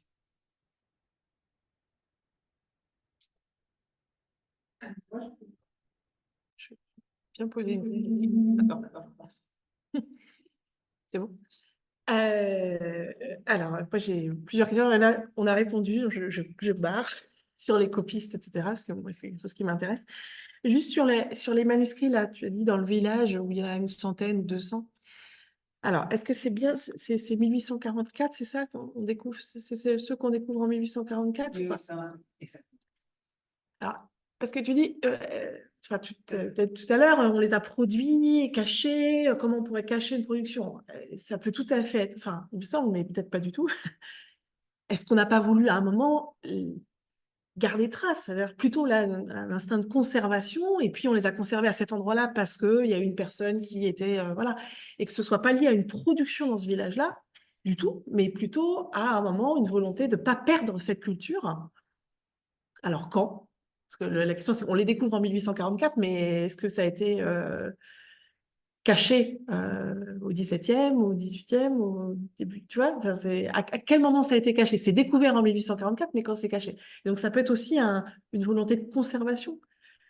Le fait qu'ils soient rassemblés, est-ce que c'est forcément la production? Enfin, il y a peut-être des éléments qui font que tu penses que c'est la production et pas la conservation. Oui. Ça a été dit que dans ces cas-là, mais il y a d'autres trouvailles. On continue en fait à trouver des manuscrits cachés et derrière des faux plafonds, des faux murs. On dit qu'ils ont été cachés avant l'expulsion, avant le départ des Morisques de cet endroit. Tu dis la possibilité de les faire après, mais c'est lesquels... Bon. Pourquoi je pense que c'était avant? Il y a d'autres, comme j'ai dit, il y a d'autres trouvailles similaires. Et l'idée était, et je pense que c'est une bonne hypothèse de départ, bon, je les cache, je dois partir, on doit partir, mais à un moment donné, on va retourner. Et on va trouver nos choses là-bas à nouveau. Donc, ça, c'est ma bibliothèque, ou la bibliothèque du village sera là. La seule façon de la préserver est la cacher. Parce que sinon, tout va disparaître. Ce qui était évident est que ce n'était pas possible d'avoir ce type de livres et même d'autres types de livres qui va les conserver. Mais officiellement, il s'était interdit. Ils doivent partir, ils doivent quitter les différents royaumes ibériques. Et bon, il les laisse là. Comme vous avez entendu la légende, probablement, ou pas légende, des clés de Tolède. Donc, il partait avec les clés de la maison, rêvant de retourner un jour. Et les Juifs de Tolède rêvant de retourner à la ville et pouvoir ouvrir la porte. Bon, ici, ça serait un peu la même chose, les rêves de pouvoir retourner. Bon, finalement, les musulmans sont restés en Espagne pendant des siècles. Et donc, finalement, je voudrais retourner chez moi et trouver ce que j'ai. Ça, pour moi, il y a un sens. Surtout parce qu'on a dans différents endroits. Les manuscrits ne sont pas toujours terminés. Il y a des manuscrits qui ne sont pas terminés, manuscrits qui ne sont pas reliés, manuscrits, même des outils d'écriture, des outils pour la réduire. Donc, la sensation est qu'à un moment donné, quelqu'un a dit, OK, on arrête ça, on met tout ça, on cache tout ça et on part. Mais tel quel, comme si il faut quelqu'un part et on laisse tout comme ça, d'une seconde à l'autre. En fait, j'ai un manuscrit très intéressant qu'on voit les rectos écrits avec un mot qui n'était jamais terminé et les versos parfaitement blancs. Et ça, c'est une sensation de vertige, la sensation que les copistes allaient retourner le lendemain, mais il n'est jamais revenu. Mais ce n'est même pas la fin du chapitre, mais pas la fin de la ligne, et même pas la fin du mot qui est lancé, et la page est là, tout blanc. Et donc, la sensation est qu'à un moment donné, ils se sont dit, ça y est. La possibilité dont tu parlais, c'est les laisser comme ça et après, un siècle plus tard, que quelqu'un les a cachés, ça c'est, en principe, pour les préserver, j'arrive pas à les voir, je ne sais pas si ça serait possible, mais pourquoi les cacher? Les cacher, il y a toujours une signification des secrets. Des secrets, je ne peux pas les montrer, donc je vais les cacher, et comme je dois partir, à mon retour, ils seront là. Donc, je pense que c'est plutôt ça, mais encore une fois, on n'a aucun récit qui nous dise une chose ou une autre. Mais on a d'autres exemples, même avec des imprimés. Par exemple, je ne sais pas si vous avez entendu les trouvailles de Barcarrota en Extremadura. Aussi, ils ont trouvé des imprimés censurés par l'Inquisition, par exemple. Donc, c'était rien à voir avec les manuscrits morisques. Donc, c'est un type de production complètement différent, mais aussi était caché.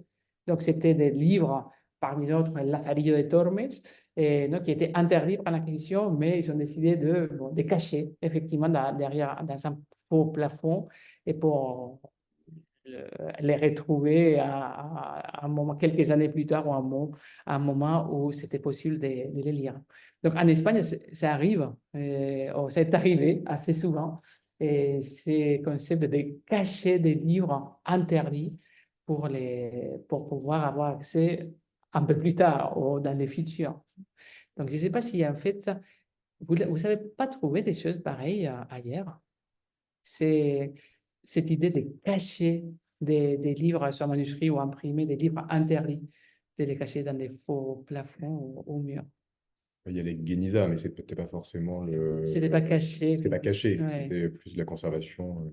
Oui, effectivement. Et ça, effectivement, sinon, ça serait une chose très ibérique, ou très espagnole ou hispanique, à laquelle j'avais pensé, effectivement, qu'on pratique, que ce n'était pas exclusif des musulmans. Mais ça peut être beaucoup plus récent, parce que je me souviens d'être allé à Balaguer pour une session d'été et ils venaient de découvrir un énorme lot de documents du XIIIe et XIVe siècle qui avaient été cachés dans le toit d'un couvent simplement au moment de la guerre civile. C'était les moines du couvent qui avaient caché leurs archives.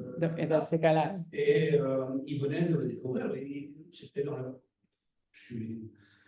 Ça remonte assez loin, mais c'était au début des années 90, en 91 ou 92, en 1992. Et donc, en Espagne, oui, effectivement, apparemment, l'idée de cacher comme ça les archives, ça existe.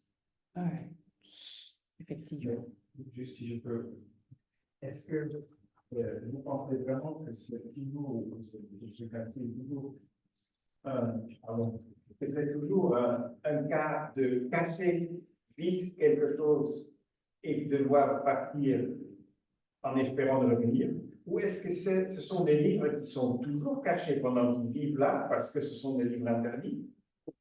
Et donc, un jour, ils ont dû partir et donc ils sont restés là. Mais en fait, ils étaient toujours cachés. C'est-à-dire, le scribe, il copiait son livre et le soir, il le mettait au faux plafond parce qu'il savait qu'il faisait un truc interdit et le lendemain matin, il voulait le ressortir. Je pense que c'est plutôt ça.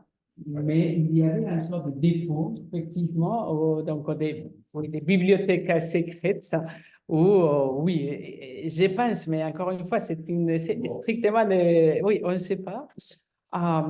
Où il devait avoir oui, on avait des modèles à suivre. Effectivement, les copistes savaient qu'ils étaient là, ou bien ils copiaient sur place ou ailleurs, mais après, effectivement, ils rendaient une autre fois les manuscrits à sa place, hein, effectivement. Parce que, oui, en principe, était toujours interdit, comme Ouais, mais vous venez de dire. économiquement, en laisser 100 ou 200, enfin, c'est pas possible, en fait. Ouais. Le marché, il n'est pas comme ça, on copie pour.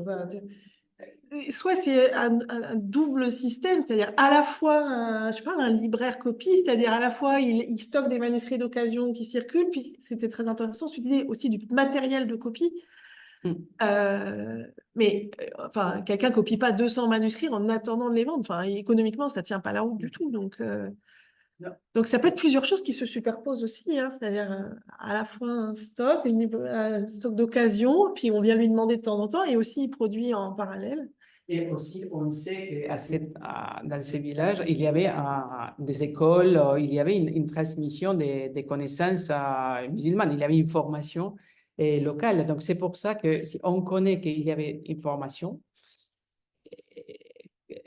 qu'est-ce qui se passe? Aucun chrétien savait qu'ils étaient là en train de former les jeunes à ce type d'écriture et de culture musulmane. Et donc, effectivement, il y a pas mal de points d'interrogation. Encore, et même si je connais très bien, je pense connaître bien la production, mais les questions continuent à y être. Non, mais effectivement, tu l'as dit très bien, c'est fou penser qu'il y a 200 manuscrits, ou 150 manuscrits à cette époque-là, 16e siècle, production interdite en attendant d'être utilisée pour être copiée, pour être vendue. Mais en même temps, effectivement, c'est qu'on a, au 19e siècle, ils sont appelés un atelier des libraires, non? C'était quoi? C'était une bibliothèque, c'était une librairie, c'était une école, c'était bon. Qu'est-ce qu'ils font? Il y a l'hypothèse de l'école, oui, si, c'est possible. Et c'est clairement, c'est lié à un processus d'enseignement, mais aussi à des manuscrits. Et encore une fois, il n'y a pas deux qui transmettent les mêmes contenus. Et donc, ce ne sont pas des manuels et non plus qu'on voit répéter les mêmes choses. Donc oui, effectivement, il y a des questions qui sont... Mais simplement une remarque. Il me semble que dans la découverte d'Almonacid, il n'y avait pas que des livres, en fait. Il y avait aussi du matériel comment dire, qui signalait un atelier, en fait, des outils, en fait, de production du livre. Donc, j'allais dire que cette trace archéologique, en fait, du matériel de production du livre tend à montrer que c'était plutôt un atelier, en réalité, plutôt qu'autre chose. Enfin, il me semble, hein, il me semble avoir lu ça à un moment donné, quelque part sur cette découverte. Oui, oui, et vous avez bien lu, on l'a mentionné ici, Émilie et moi, effectivement, mais comment expliquer aussi ces ateliers dans un village au milieu de... J'ai eu l'opportunité d'y aller pour les voir, effectivement, assez au milieu de la campagne. Et des 100 manuscrits, là, c'est lequel l'objectif de les savoir tous ensemble, effectivement. Et clairement, c'est lié à, oui, à l'enseignement, à la vente, à la transmission des savoirs, à la copie. Tout à fait d'accord, mais effectivement, ça, c'est un bon point à réfléchir, effectivement, les nombres des manuscrits dans un même endroit. Sinon, les autres trouvailles qu'on a fait, il y avait quoi? Entre 1 et 5 manuscrits, pas plus. Dans ces cas-là, c'est vraiment énorme. Même les imprimés dont j'ai parlé à Barcarota, il y avait très peu de livres cachés, interdits par l'Inquisition, mais il n'y avait pas toute une bibliothèque, hein. C'était quelques exemplaires ici et là-bas. Mais dans ces cas-là, c'est vraiment impressionnant. Et encore une fois, effectivement, En même temps, Almonacid de la Sierra, bon, c'est peut-être un peu perdu, mais c'est à la frontière, en fait, entre l'Aragon et la Castille. oui, oui, oui. Donc, c'est peut-être entre deux marchés aussi. En fait, même si c'est un peu perdu, c'est pas forcément complètement perdu, en fait, à l'époque médiévale. Oui, Enfin, oui, oui. Non, oui, effectivement, je fais référence. c'est une zone de frontière, en fait. Oui, oui, oui, oui, tout à fait. Ouais. Éventuellement, une question sur un tout autre domaine et je ne veux pas trop accaparer par la parole, c'est moi ce qui m'a frappé, c'est la coexistence. Donc cette fois-ci, tu as montré des pages avec donc à la fois des langues différentes, des graphies différentes, avec toutes les combinaisons possibles. Enfin, comment tu expliques cette coexistence pour avoir dans une même bibliothèque un même personnage pour avoir et des manuscrits enfin voilà, en arabe, en écriture latine, en arabe, enfin, mais écrit en latin, enfin tout ça, mais dans un même volume, à part dans quelques cas où c'est une traduction, je pense qu'il y a des cas où on comprend, mais là, tu as montré des choses, on a l'impression qu'on saute à la fois d'une langue à l'autre et d'une graphie à l'autre avec toutes les combinaisons, et comment tu expliques dans la même page voilà. Oui, c'est ce que j'ai montré des pages de garde avec les deux langues, les deux graphies sont assez exceptionnelles, comme j'ai dit. Et ça existe, mais exceptionnellement. Et sinon, on trouve dans la plupart des cas ou une seule langue ou l'arabe et al-jamia en caractère arabe. Donc, il y a des langues, mais une seule graphie.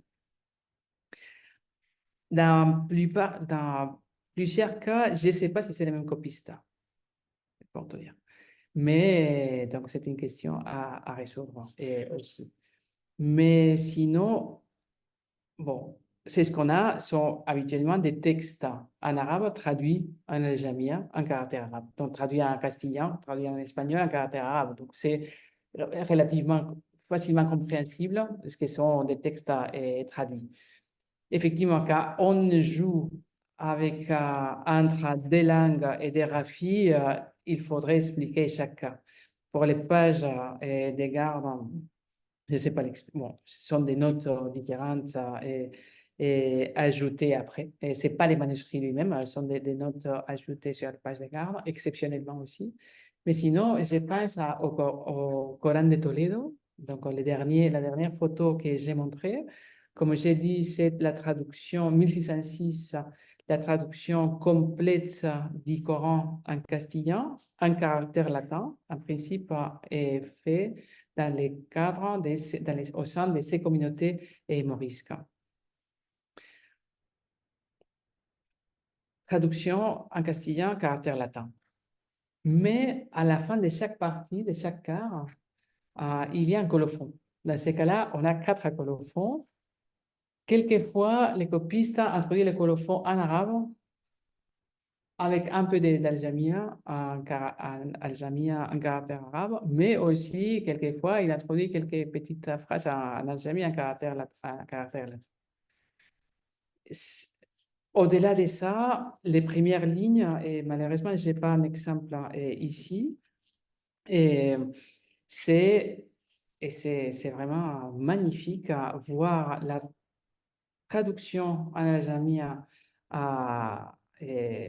On trouve une ligne en caractère arabe, la ligne suivante en caractère latin.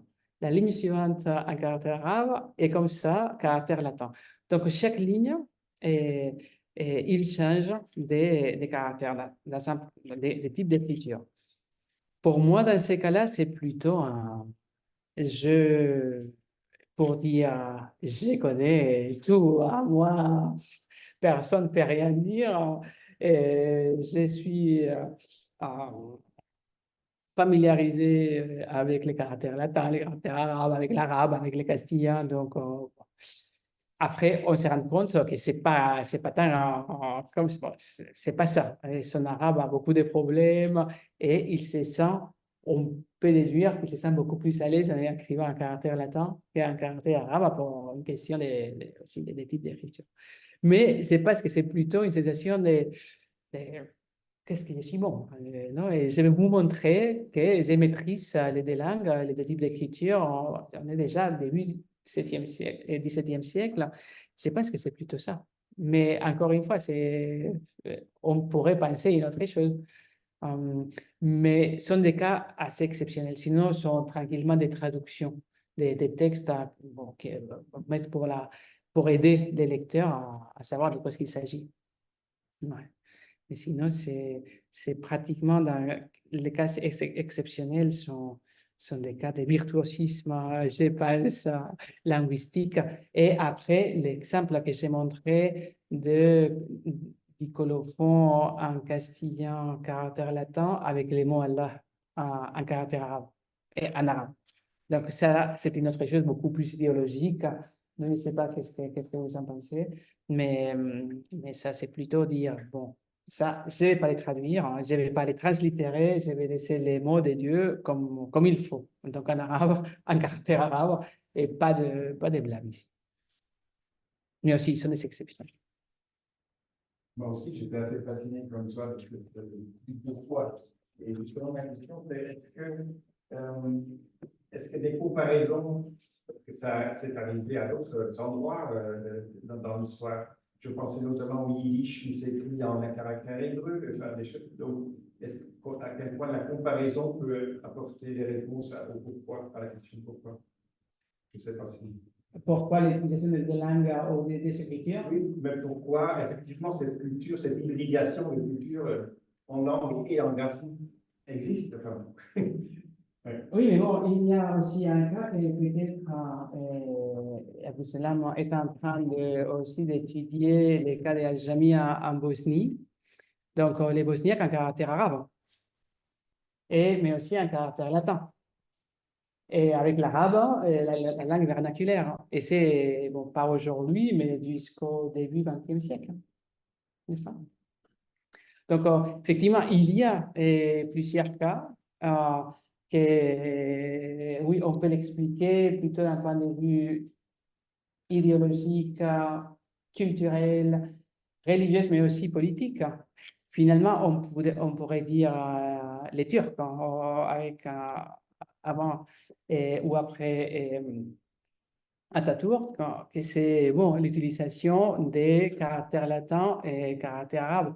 Il y a toute une série de réflexions idéologiques, religieuses derrière, culturelles, mais aussi bon, politiques, finalement. Ça y est, on va changer le système d'écriture et ça a été une vraie révolution. Et je ne vais pas maintenant, d'un point de vue culturel, c'est OK, tout le monde doit changer la façon la façon d'écrire.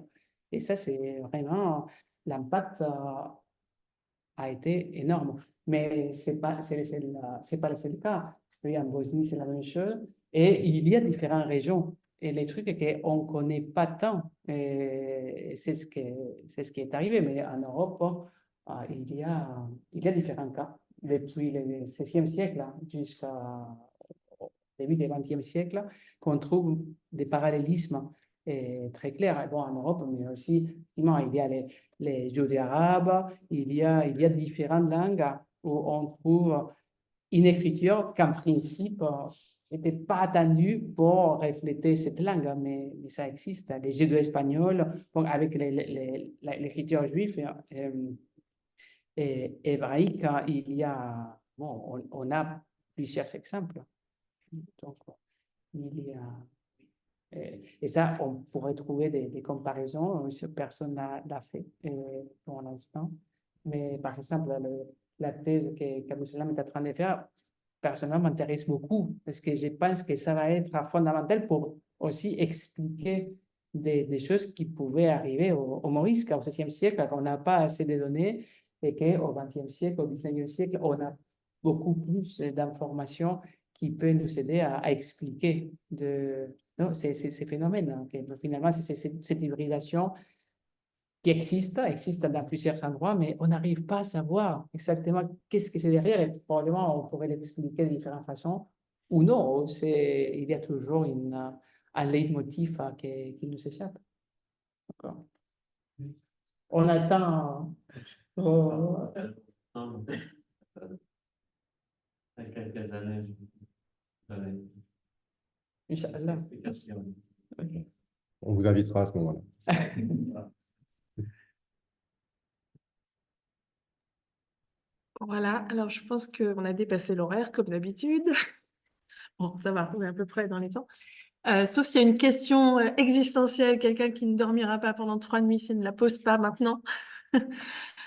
Alors, je vois personne voilà, se manifester, donc on vous remercie beaucoup à ceux qui sont restés à distance. Certains ont dû partir un petit peu plus tôt, mais voilà, on a eu jusqu'à une dizaine de personnes en plus de ceux qui étaient là à distance.